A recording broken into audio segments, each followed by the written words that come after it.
as I said earlier, Trump chose a new AG. Trump chose a new AG, and let's take a look at who could potentially be our next attorney general. Great. I've talked to a couple people. Is this just a confirmation that would essentially sail through, Scott, or not?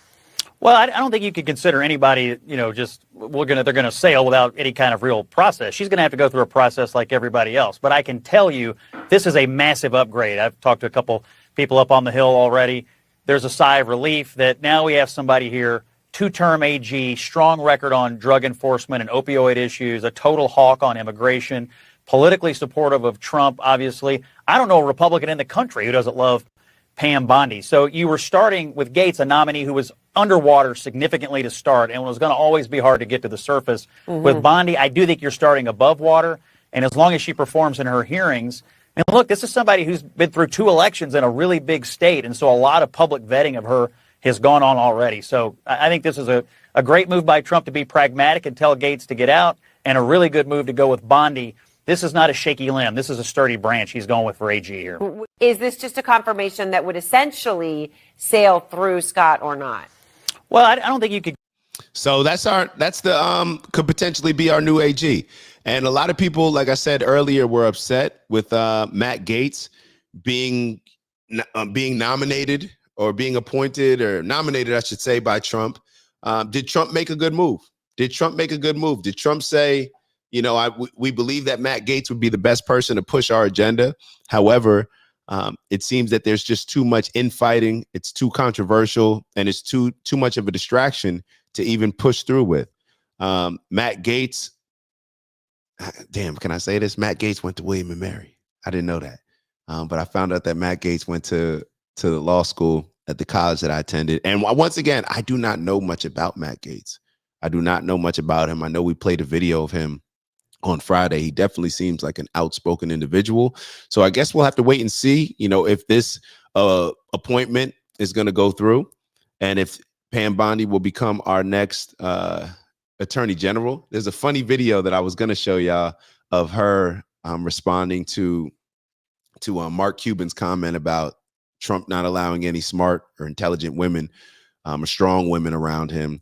And apparently, Pam Bondi is going to be somebody who Trump works very closely with for his attorney general. I mean, how do people feel about that? Is that something that the Democrats and liberals are going to get behind and say, oh my God, Trump loves women. He's no longer a misogynist person. He's no longer a misogynist pig, racist. He loves women. So I don't know if he'll get credit for it. It'll just be interesting to see how it develops. And with all of these picks, it's just interesting because, we're doing all this talking about all the picks beforehand, whether it's Tulsi Gabbard, whether it's RFK, whether it's Pete Hegseth, all these different people. The amazing thing about it is they're going to get in office, or well, hopefully, for Trump's sake, if they get appointed, then they'll be in office. They'll be working with Trump, and the results will ultimately speak for themselves. So now may be a time, and I think a lot of people that voted for Kamala Harris, I think there's a good amount that are now saying, like, let's just sit back. Let's see how it works. We understand that there's a lot of people that are just saying, like, if you voted for Trump, don't come to family dinner, don't come to Thanksgiving. But I think there is a growing number of people, especially when they're seeing the backlash and the infighting after the results of this election, that are just going to be able to just sit back and say, like, hey, we're not rooting for Trump to fail. We're actually thinking about the country, want things to improve, and hopefully Trump does a good job. So let's sit back. Let's let the results speak for themselves and see what happens from there. All right, so we're going to move on to, what do we have? The Department of Defense apparently intentionally delayed deployment of the National Guard on January 6th. So let's go to this video. Hold on. We are going to go to it. Here we go. Of our staff locked up and barricaded in their offices, so there's a critical situation and a risk of loss. So just to give y'all a little backdrop on this video, and I know it's a little bit low, I'm gonna try to turn up the volume. I actually had to look up an article because from this video, I didn't know exactly what they were talking about. But when I looked up the article, I found out and it was kind of confirmed what they were saying. So let me actually first read what the Post says. So just in, the Pentagon's Inspector General concedes to a House investigation that it misled the American people about National Guard troops being delayed to respond to the January 6 riots. Quote, today, the Oversight Administration Chairman Barry Lutermilk sent a letter to Department of Defense, DOD, Inspector General Robert Storch, demanding a correction of the DOD's factually inaccurate January 6 report as first reported by the Federalist. After a thorough investigation, the subcommittee uncovered evidence substantiating that the Department of Defense intentionally delayed deployment of the DC National Guard to the Capitol on January 6, 2021. In addition, the DOD IG concealed the extent and cause of the delay to protect Department of Defense and Pentagon leadership. The subcommittee found multiple instances where the DOD IG failed to disclose evidence that contradicted the DOD IG's erroneous conclusion. So even after I read that, I was still like, hold on. So did they really do what I think they did? So then I had to look up an article, and I just want to read these two sentences from the article, maybe 2-3 sentences. After a thorough investigation, the subcommittee uncovered evidence substantiating that the Department of Defense intentionally delayed the deployment of the DC National Guard to the Capitol on January 6th. In addition, concealed the extent and cause. Wait, this is the same thing that we just read here. Hold on, I thought this was something different. My fault. I think it is a little bit different, but I guess they kind of explained it. I guess they did explain it. So I just wanted to give that context before I play the video, because I was still a little bit confused going back, reading it, going back to the video, but pretty much I'm going to give it to y'all in my own words. They lied. They lied. They said that they sent out troops at 3-something p.m. or I forget the exact times. Maybe if I go through the article, I'll give you the exact times, but they lied. They said that they sent out troops that they never did. They wanted to create a scene, in my opinion. They wanted January 6th to escalate into something that would make Trump look bad and make the Republicans look bad. In my opinion, I have to keep saying in my opinion, this was a setup. We've heard a lot of like whispers about it, but it seems to be very clear that they lied at the very least about how they reported things, and that there was somebody that got, when they said it's a green light and they said troops are on the way, somebody intentionally lied or held back those troops for whatever reason. You guys can be the judge of that, but let's check out the video.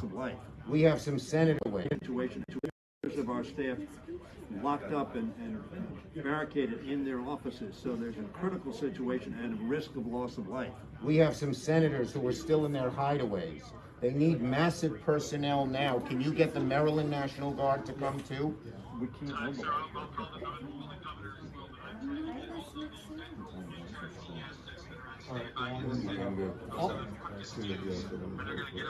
Mr. Secretary, obviously Prince George's County, I will call Angela Alsobrook, the county executive. I'm sure she'll deploy whatever we need deployed. Montgomery County as well, Fairfax and Arlington all have very significant forces. Yes, sir. I'm going to call the governor when I get off. Good. Everything on my hand, I'm trying to get this. Thank you. We won't take any. I have something to say, Mr. Here goes Secretary. Nancy. Well, I'm going to call the mayor of Washington, D.C. right now and see what other outreach she has to other police departments. Yeah, I'm going to be honest. The thing that I'm noticing in this video that I don't know if a lot of y'all are noticing, people seem older to be in a lot of these leadership positions. I'm going to be totally honest. That's something that I didn't even peep that earlier. And I'm not saying old as in old in the terms of life, but I'm just saying as far as leading the country. It just seems like there's, I don't know, maybe I'm off. Maybe I shouldn't have said that. As Leader Hoyer has mentioned, and also that we can deliver the good news that you are now going to, instead of blocking the National Guard, that you will. Just more people in the Senate. It's not my personal administration. I had to talk to my boss. And then did you talk to your boss? Yeah. I'm sorry. And I know you can't really tell somebody's intelligence level in just a video like this, but I'm looking forward to Tulsi Gabbard. I'm looking forward to Pete Hegseth. I'm looking forward to Trump. I'm looking forward to Vivek. I'm looking forward to Elon. I'm looking forward to this younger generation of leadership. I really am. And obviously I throw Trump in there. Maybe Trump, Joe Biden was supposed to be the transformational president, right? Maybe Donald Trump is really the transformational president. Maybe Donald Trump is really that person, because this just seems like it's almost like they're sitting there getting, like, there was a fire drill and there's a real fire and it's at school and they're trying to figure the situation out. Like I don't know.